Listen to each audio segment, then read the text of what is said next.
कोई छोटा बारा नहीं। एक छोटे से कस्बे में शंभू शिल्पकार रहता था।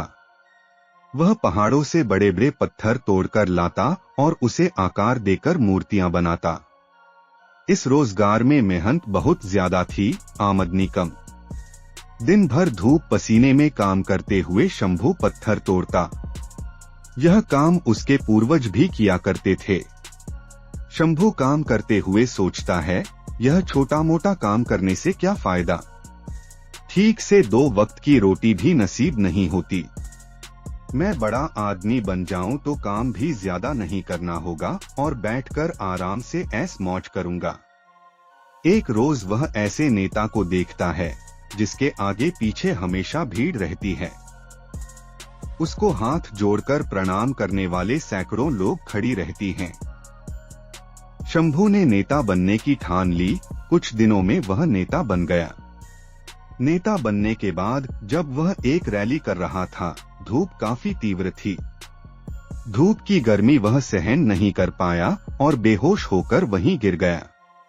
होश आने पर उसने पाया वह बिस्तर पर लेटा हुआ है। बिस्तर पर लेटे लेटे वह सोचने लगा कि नेता से बलवान वह सूर्य है जिसकी गर्मी कोई सहन नहीं कर पाता। मुझे अब सूर्य बनना है।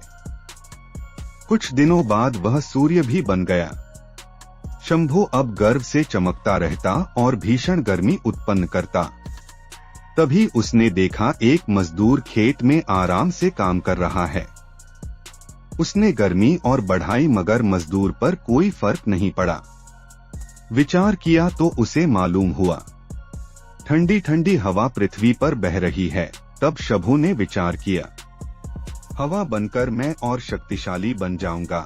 कुछ दिनों बाद वह हवा बन गया।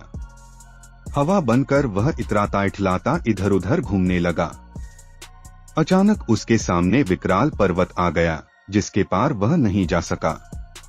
तब उसने सोचा, मैं इससे भी बड़ा पर्वत बनकर रहूंगा।